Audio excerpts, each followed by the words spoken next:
Aujourd'hui on se retrouve pour vous dire les outils essentiels pour exercer la menuiserie. On va commencer par le premier outil, l'établi ou une surface de travail. Donc vous n'êtes pas obligé d'avoir un établi comme celui-ci, en bois massif, ça, juste peut-être une paire de tréteaux pour commencer.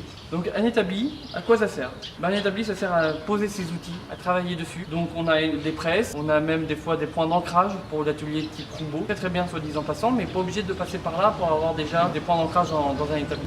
Juste un trou au milieu ou à un endroit bien spécifique pour mettre le balai. Là j'ai pris la case d'un apprenti, donc je vais l'ouvrir devant vous.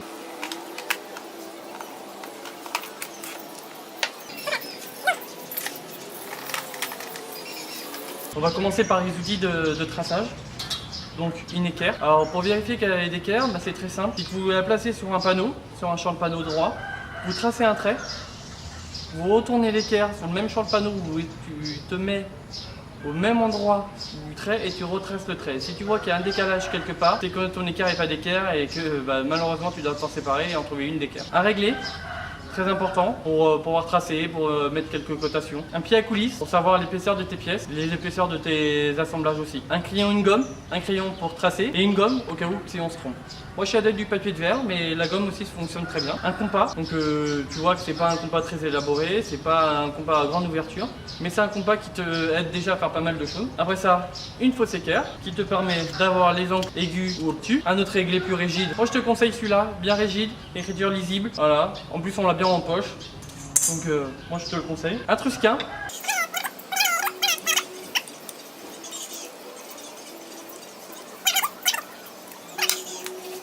Donc des outils de frappe, un marteau et ça, un maillet.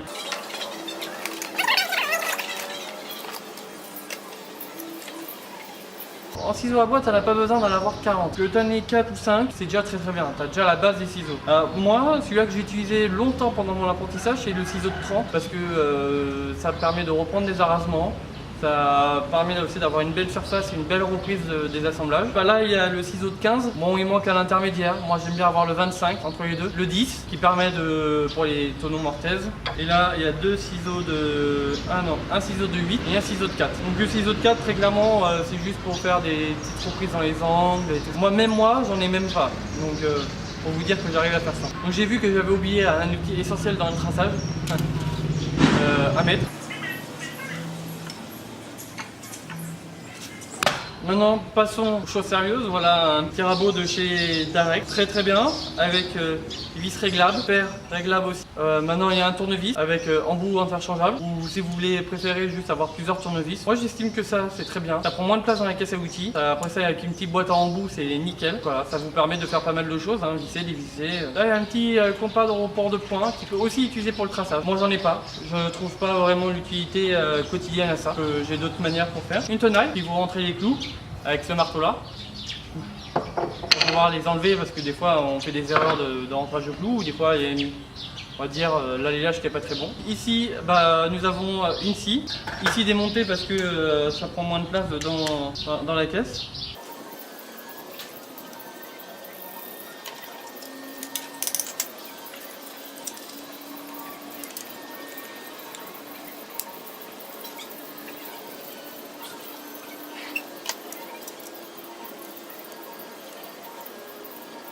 Bien sûr, à chaque fois, vous n'êtes pas obligé de la démonter. Là, on la démonte simplement pour que ça rentre dans une toute petite caisse à outils. Déjà, vous pourrez remarquer qu'on rentre déjà pas mal de choses dans une petite caisse à outils et on a déjà les outils essentiels. Après ça, ici, on a un jeu de clé à laine. On a une réserve de mine, un marqueur qui peut servir à d'autres qui fonctionnent avec les grâces, d'autres qui fonctionnent au marqueur pour tracer les bois bruts, sur les bois bruts. Dessus, on n'a rien de particulier, mais à part des rangements en format casier, ça peut être pratique. Moi, j'aime pas trop mettre des choses dedans parce que des fois c'est mélangé. Donc c'est même souvent mélangé. Parmi tous ces outils-là, il y a des outils qu'on peut se faire à la main. D'exemple de ce magnifique maillet que notre apprenti a fait. Ce trusquin, par exemple. Là, les apprentis sont aussi en train de faire cette fausse équerre et ils vont aussi, quand ils seront plus élaborés, faire une équerre d'équerre.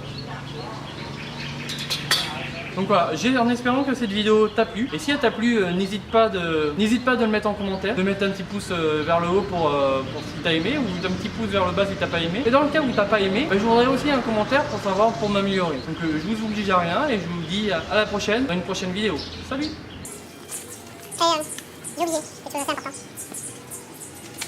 J'ai oublié quelque chose d'assez important. Ce vieux qui casse quand il bruit. ou une protection auditive pour avoir des oreilles dans le temps, pour éviter de tomber sourd comme papy mamie. Donc voilà, désolé.